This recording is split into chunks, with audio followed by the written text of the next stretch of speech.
Can you hear me now? You me do. Let me make working. I think it's working. As I said, welcome to the Manchester is My Heaven podcast with myself, Callum, and my dad, Daz or Dazza. whatever you want to call. He's been called worse. Been called a lot worse many times. As you can see, it's a father and son combination. We're going to be talking all things United. Some of you may know us actually, for want of a better word. We're two lifelong United fans. Over 82 years of supporting United between us. Two generations, shall we say, of supporting United. From the cradle to the grave. That's the old saying, isn't it? We've gone through. A lot of you might be asking, why? Why am I filming me, myself, and my dad chatting about United? Yeah, why? I don't know. The honest answer is this man has so much knowledge, and for those of you who've read his Facebook posts, his knowledge about United and how he sees the game and the facts. And as a kid growing up, I was a wide-eyed little boy, just listening to these stories about our great club, Man United, and the things I've gone through. I just want to get his voice out there for you to hear and enjoy it. So, as I said, we're brand new to this, so just forgive us for how rusty we sound and look. Things will get better as we get more practice in. As I It's said, never right, by the way. your hair's looking fantastic, in all fairness. I said, yeah, it's looking better than mine is at the minute. But that's a story for another day. But as I said, that's what we're about. We're two as lifelong United fans. And Dad, just explain a little bit why two Welshmen are supporting United. Two Welshmen from Wrexham. Why? Why? No, Who are they? it's quite a simple explanation and quite a nice one, really. My dad is 85. Your granddad is 85 now. But in January 26, 1957, as a 16-year-old, he made his way to the racecourse ground, Wrexham, to see the FA Cup fourth round tie between Wrexham and the mighty Manchester United, the Busby Babes. Now, obviously, he was 16. He's a Wrexham fan. He went along that afternoon, that Saturday afternoon, 3:00 kickoff, to see, hopefully in his eyes, a shock, the Wrexham win. That afternoon didn't quite turn out that way, but that afternoon changed my dad's life. Certainly my life when I was born years later, and gave you no chance. Yeah, there was no going back there, was there? But basically, yeah, that day, obviously there was some sort of cup tie going on at Wrexham yesterday. Was some team from London, I believe, down there. But still to this day, Wrexham's biggest attendance is that 34,400 and something that was at the racecourse ground that January afternoon. And as I say, it was fourth round of the FA Cup. Dad turned up, and after 56 minutes, certainly within the hour, so Matt's Babes were 5-0 up. And that team that day included, I think Ray Wood was in goal, but it wasn't Adegate. Ray Wood was in goal, and it was Bill Fowkes and Roger Byrne and Liam Whelan, Eddie Coleman, Duncan Edwards for the start, Dennis Violent, Eddie Coleman, Tommy Taylor. And Tommy Taylor got 2 that day. And Liam Whelan got 2. And Roger Byrne, the captain, I think, scored a penalty, if I remember what my dad told me right. I'm sure I have. But he basically said that, listen, there was no arrogance about them. He said he went there to support Wrexham, came away in love and following Manchester United, because he just loved the babes who were playing football with smiles on their faces. He loved Duncan. From that day, the first time he saw him, he just loved Duncan, and to this day, best player that he's ever seen.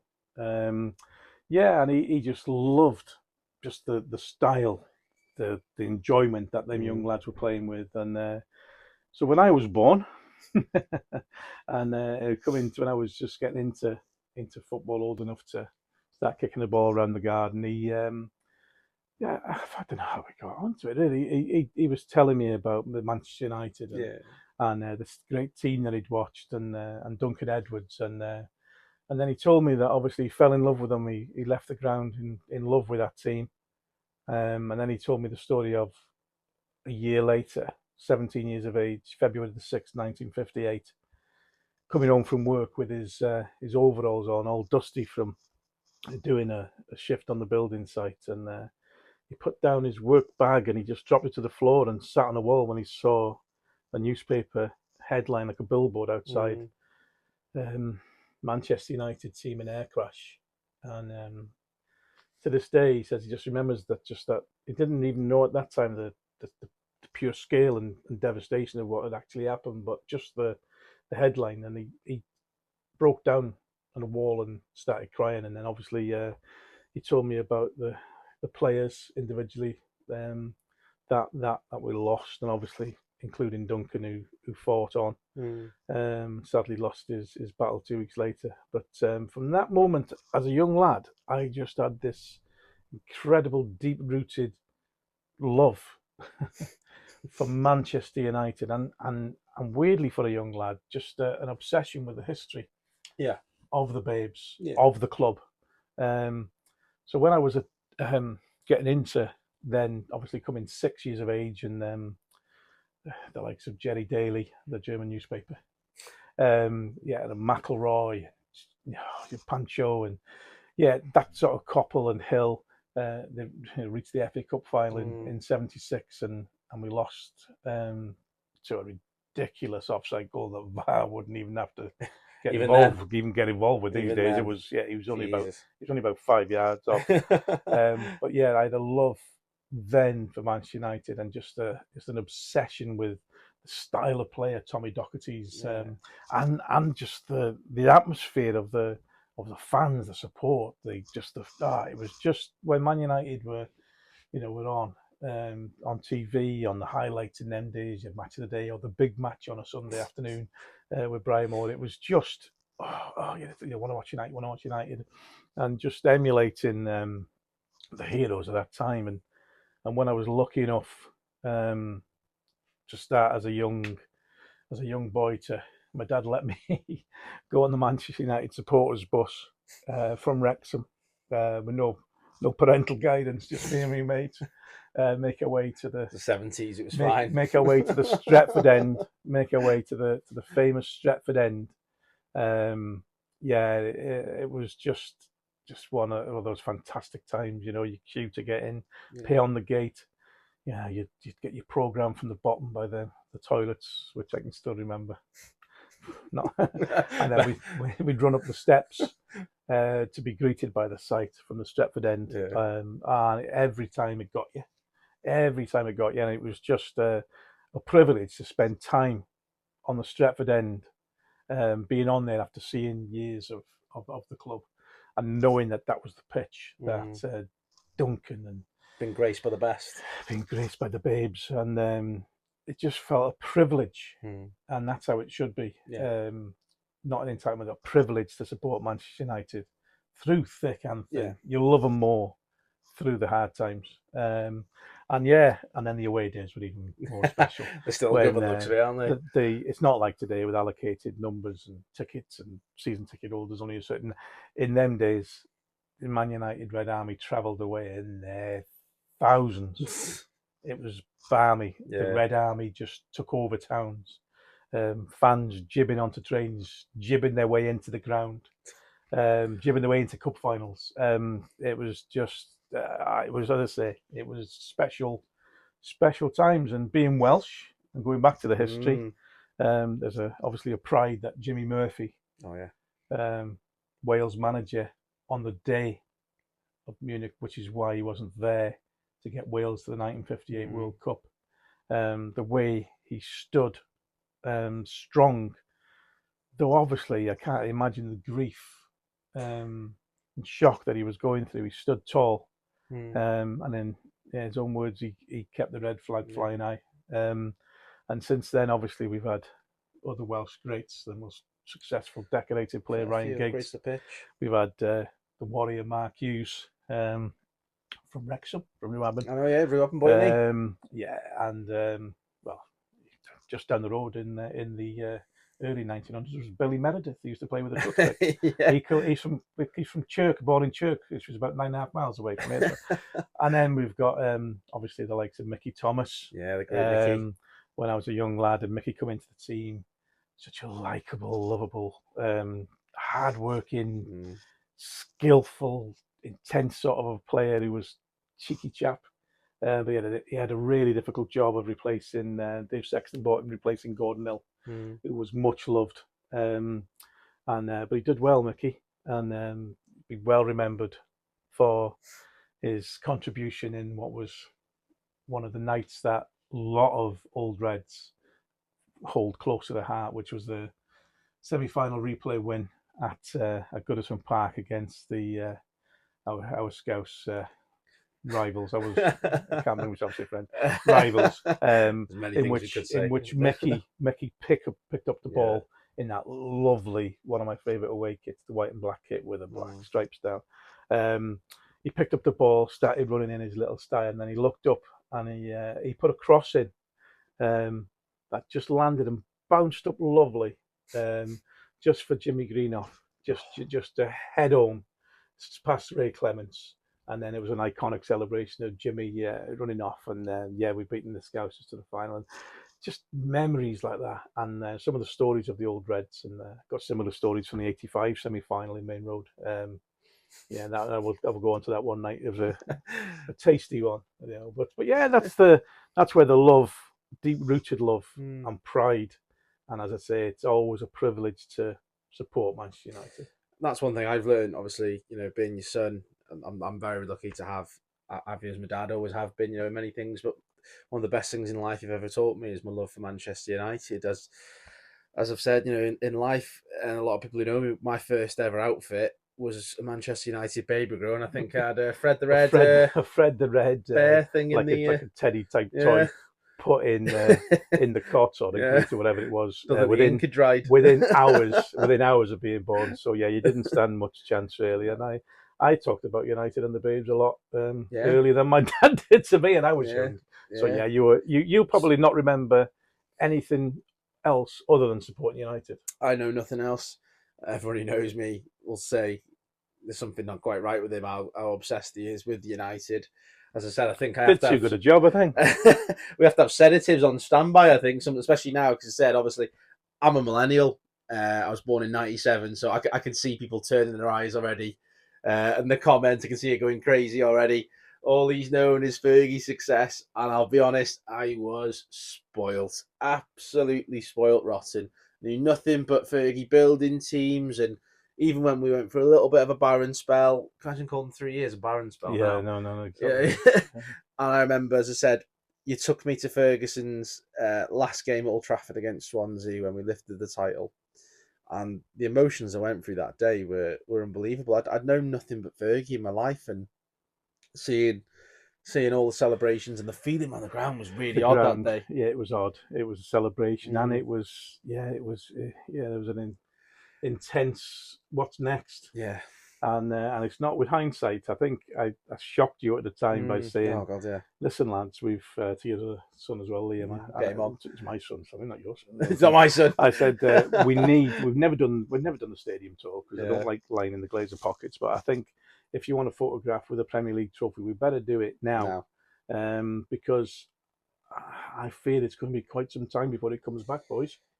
And you thought I was mad? I couldn't believe it. But I'll tell you something now, and this is for, as I said, a lot of the younger generation. I think we're going to get, hopefully, a mixture of fans watching of all ages from all over.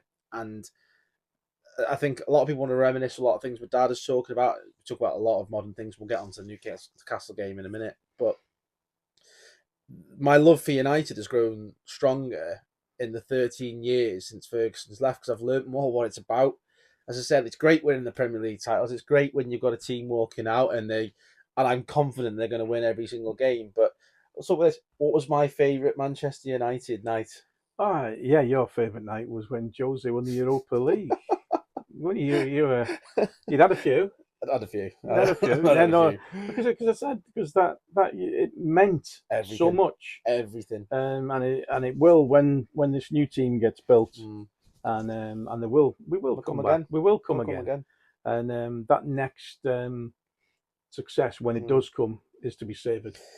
I think what we need to remember as a fan base is all stick together, because a lot of the reasons we're doing this as well is I think it's so easy for people to go in on players and rightly so with some. I think it's fair criticism, but I think it goes to the other extreme a lot of the time. It has gone too much sometimes, but obviously everyone has got a voice. But as I say, in the old days, you were on that Stretford end with them, they say loyal Red Army, you felt part of something. And very rarely, but if somebody was brave enough to open their mouth and just seemed to just say something negative against somebody in a red shirt, they were running the risk there of was a bit of a lynching, was there? Oh, they were running the risk. Let's just say that. And but yeah, it was all about. You could see in them days, even if the quality sometimes in some of the players perhaps weren't enough to win league titles, but the effort was there and the spirit to play for that shirt was definitely there from a lot of them players. And that's all you can ask for as a fan. And yeah, win, lose or draw, just either you'd leave the ground and you'd unfurl the programme from your pocket and look to see where you were going next week to support the boys. That's what it's all about, isn't it? And that's, I hope that we can spread a little bit of that message a bit more and try and unite a bit more the fan base. I think it's very easy to all take sides one way or the other. I think we're all entitled to our own opinion on the certain players you like, certain players you think of. But I said, we'll get into that in the coming weeks when we're going through it. But as I said, there's going to be some good stories that we're going to reminisce on, aren't we? Because I want to share these with you. These stories are incredible. I've as I said, I've grown up and so lucky and so privileged to hear the stories from yourself. I've been lucky to travel with thousands of Reds when I was younger, looking up at the older loyal Reds, and some of them now become friends on their social media sites and relate to some of the posts that I've put on. It's great to hear from them. And that's what we're going to do here: share them comments, and we want people to get involved, don't we? It's a love. It's one love, one love. We've all got it in common. So it's time to enjoy, unite, and let's get our club back. And I think there are signs that there's green shoots that we're starting to play. Starting to play some good football. Obviously, we'll talk about some of the. Well, as I say, we'll get on to that in terms of what did you make of the Newcastle game, the most recent performance. How are you feeling after watching that? Yeah, one of frustration and disappointment, because obviously we know we can play better. But that disappointment and frustration was the same frustration and disappointment that I felt at half time in the Palace game. Or certainly after an hour of the Everton game. And certainly for most of the West Ham game. It's been a bit copy and paste, hasn't it? There have been signs that, unfortunately, this result was coming. But the frustration with the Newcastle game was that the intensity that we played, lack of intensity that we played with, was a telling factor. We're best when we're moving the ball quicker. In that first Manchester derby, it was phenomenal. It was from the first minute to the last. It was all about not just the effort and the team coming together, but at times, where's this passing come from? Cunha, Bruno, Cunha, and it was like quick interchanging. And then we went a week later to the Emirates, and again we played and showed in patches of that play the similar sort of understanding and quick passing, which. It was just fabulous to see. And then obviously the winning goal where it was like the tight little mini triangle where Sesko brings it down. Mainu, Bruno, Cunha, and then Cunha goes on. We could, this is great. We can see that the green shoots are there for some really good football, some really good play. But that intensity game by game is, even though we've had one game a week, just seems to have dropped a little bit more. We got away with it against Fulham with the last minute Sesko. We got away with it to pick up a draw at West Ham. The Palace game was frustrating. First 10 half, men again, wasn't it? Until the 10 men, and then obviously we took over. But the 10 men against Newcastle was a concern because we didn't really know what an extra man was because we weren't passing the ball with that pace and intensity that makes us a really dangerous team. And when we pass quick and move it around quicker, there's more space. It's talent, isn't there? There's more space for the likes of Cunha, and obviously Bruno gets involved more when he's on the ball more when it's quicker, and Cunha. So, and Bumo, people will say, "Oh, he had this game, that game," but no, he's better when there's more intensity in the game. Suits him, doesn't it? Getting him behind. Especially with the extra man, we should be moving it around quicker, working him quicker. I don't think Newcastle were out of breath with an No, extra man. So I'm not impressed with Newcastle this season. I don't think you they're know, so anything special at it was a all. disappointing result, but it's hopefully one that we can grow and learn from. And That's it. next week against Aston Villa, I'm hoping that we can turn out at Old Trafford. The fans will certainly be up for it. I think the players will certainly have a point to prove. Yeah. It's another opportunity in this Champions League race where we're level on points at the moment, 51 points, Get some breathing with space. 9 games to go with Villa. But a Villa team that probably will still have injuries. Yeah. Not sure if McGinn's back, but Tielemans will certainly be out. Matty Cash has been out. Kamara's out, isn't he, as well? So he's their main man, isn't he? Confidence is low. They've only taken, I think, 5 points from their last 18. And that, I think, is 2 draws and 1 win. And they've also lost in the FA Cup at home in that period as well. So they are there. They are fragile. If we can obviously increase our intensity, get the fans up, we could have an important win then, and that'll be our 30th game. Build on it. We'll have 8 games to go. And it's important that we finish the season on a high to take that confidence and that belief into next season. Build on it in the summer. Absolutely. Have another type of window where we're buying Premier League proven players. It's made a difference this year, hasn't it? It's took us on to like a couple of seasons ago. I hate to say it, obviously, but then when Pep City and Klopp's Liverpool were getting like 9,900 points, and there were people saying, "Oh, we're miles off it. We're years away." We're not years away. We're not years away from this Arsenal team at the top. We're not years away from this City team in second. No. We're certainly not. In fact, if we'd have had a better December than the results we had at the time towards the end of Amarim's run, you think of the Bournemouth 4-4, the Wolves draw at home, the West Ham draw at home late. We dropped Everton 1-0. The Everton against 10 men again. Yeah, so many points there that if we'd have had just a decent December, we'd have been in the mix now. Yeah. It was an awkward time, wasn't it? But hey, ifs and buts. We are where we are, and it's been quite positive under Michael. But I think any decision should be made at the end of the season. Let's not, panic. Let's not get excited. Let's just see where we are. And he puts himself in a strong position, and he puts his hat in the ring, and see what other names are interested as well. Talking about Villa, by the way, I don't know if you've seen. There's an interesting Twitter sort of story and rumour in many places today going on. This might have something to do with the current form of Villa. Yeah. There's rumours, especially coming from Spain, that Unai Emery is to leave at the end of the season.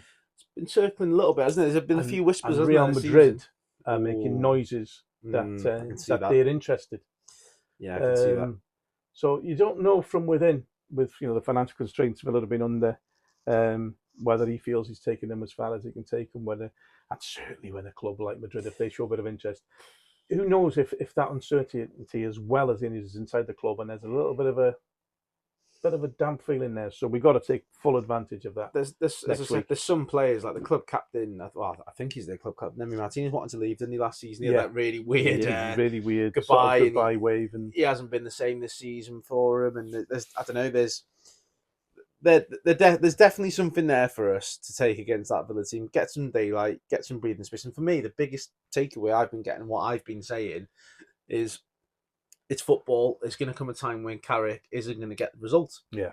And the biggest thing for me now is, can he show, what next? Right, performance has been poor for a couple of weeks, as they can be under any manager. Let's see what you and your coaching staff now can do to build on this. And I'm excited for the Villa game. I can't wait. Let's bounce back. Let's really have the atmosphere up. Let's have the intensity up. And let's see the wonderful combination that we saw at Everton with Cunha and Bruno Sesko. Now Sesko for me is growing. What a player he's going to be by the week, and he's. I'm not saying he's 6'5". You can't grow too far, but no, he's growing in confidence, and I think physically they're going to work on him as well, and you're going to see some player in the next couple of years. Yeah. Technically, for a big guy, he's got such quick feet. He's got such a quick brain. Yeah. Technically brilliant, and he is growing stronger in belief.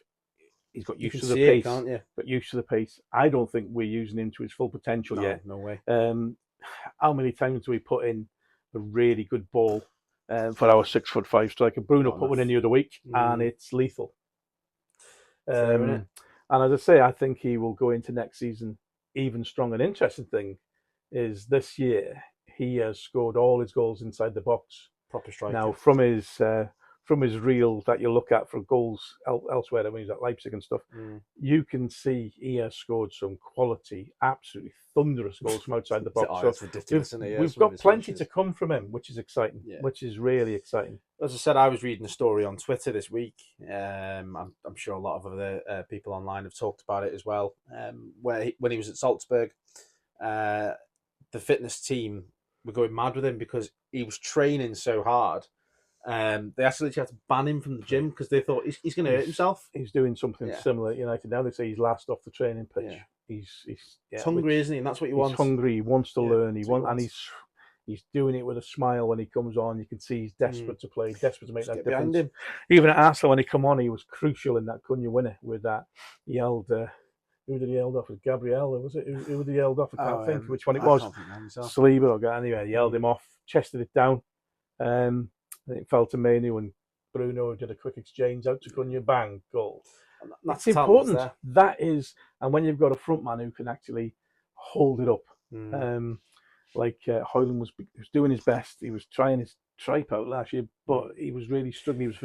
He was forgetting in the end about the ball and trying to do physical. A lot of mental fatigue, I think, there last year. And he tried and tried, and that's why the fans didn't turn. They knew he was trying, and all, as I said, when somebody's giving it all in a red shirt, you back him for as long as you can and keep behind it. But what's evident is that Sesko's winning those balls in the air. He can bring it down. He's got quick feet, link up play. And when you're a midfielder, or like a attacking player like Cunha or Mbeumo, you've got such confidence to get up the field and to knock it to his feet, and then know he's going to hold it, and you can run off him, and that creates panic in the opposition's defence as well. And he's going to get better. Yeah, he is, and that's what we need to look forward to. I think, as I said, this first season has been such a good one for himself, growth wise, and he had that injury at Spurs, didn't he? And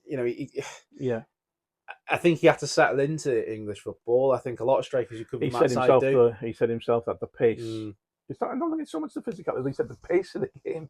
He's adjusted now. Touch you don't get. There's no forgiving. He's adjusted now. I think it surprised him. He said he knew about the Premier League and this, but he said the pace was just phenomenal. But he's enjoying it now, and some good characters in the team, isn't there? There is, and I said Bruno's been phenomenal. Yeah. He's been phenomenal, and it's keeping him fit. It's unbelievable. Casemiro's been superb. It's nice to see Kobe coming back, and it's just been, I like the balance of the team, but as a squad, we need to really... It's that midfield, isn't it? We need to really beef it up. We've seen, again, the West Ham game, the Everton game, and now the Newcastle game, where we played 2 games in a week, which has not been asked of us too often. But we can see just a drop-off. Physically and mentally, isn't it? And we see it on the bench, and we see it on the pitch, that we need to, if we're going to challenge next year, not just in the Premier League, but obviously if we're getting in the new format of the Champions League, we're going to need some work. We're going to need some Premier League proven players added. Leave it up to Ineos to try and sort that one out for us. Do you reckon? I'm sure they'll borrow some more money from somewhere. As I said, during the run of this channel, we're going to be talking about the Glazers. As I said, Daz, he's so interested. Like, you know so much about the Glazers, don't you? And the post. I'm sure some of you, if you're watching, you've seen some of my dad's posts. They are done a lot of research over the years into the Glazer regime, from start to finish, and it's been pretty shocking from the start. I did see a rumor today that the Glazers are looking at buying Tottenham if they go down because there's opportunities with the stadium. Again, it's Twitter nonsense, but you know, you never know. Never say never. As if them fans haven't been through enough, eh? Can you imagine? Oh, I'd wave them off. Meltdown. Be a Tottenham meltdown. Absolutely. But no, I'm looking forward to next week. And all up United, I think, isn't it? Fingers crossed, get them 3 points. Crossed, we can bounce back, and we can have a good chat on here after, and have some interaction from fans out there. And that's the thing is, obviously, going forward, we want to hear from yourselves as to what you want to see. Obviously, questions to my dad about what you want him to talk about. He has been to so many games, and we'll talk about the classic games he's been to. because as I said, I've said previously, I've been so lucky to listen to the stories from him, and some of them are absolutely incredible. The detail you can recall from these events are just incredible. And I say a lot of you who live for the time will reminisce and go, "Oh, I remember that. God, yeah, I remember that." Hopefully, really enjoy it, and you got the younger lads like myself who are in awe of it. And I'll talk about players at times who just like have meant so much to me. As you know, my all-time hero for United in my 50 years watching United has been Brian Robson. Robbo. So I'd love to just have a talk about Robbo and how good he was at some point. Moving on, we can do, as I said, we'll do chats and podcasts and episodes about it. We'll interact with yourselves, and that's it going forward. Obviously, the schedule, we both work full time, so we'll do our best to get videos out to you. So we're new to obviously recording videos and doing YouTube. So as I say, bear with us as we start this journey together. But as I said, it'd be nice if you come along with us all the way. Subscribe to us if you fancy it, and give us some support earlier on. Show the love. You heard about Fergie's last game when we went. It's. I said at the time I was at Fergie's first home game against Queen's Park Rangers when we won 1-0 and Johnny Sieverbeck scored the winner, the Danish fullback. But that's what I'm talking about. But when you were saying you come along for the ride, I was just thinking, I hope this debute's not like Fergie's first game at Oxford. Yeah. And I hope it's nothing we can improve from here. We said we're open to all comments. I said, come for us if you need to. If you don't agree with this, as I said, let us know. I said we'll hope we're less Oxford. I think Callum said we chat anyway, so he want to film it. So we always have a good chat anyway about United, all things United. So why not film it? But just want to share our love and your love for the greatest club on this planet. United. Yeah, that's one love. Right, we'll leave you with that. So thank you for joining for us our debut. Please, as I've said before, please subscribe and like and share the video if you can, and leave a comment if you fancy it as well. We'll see you next time. Cheers.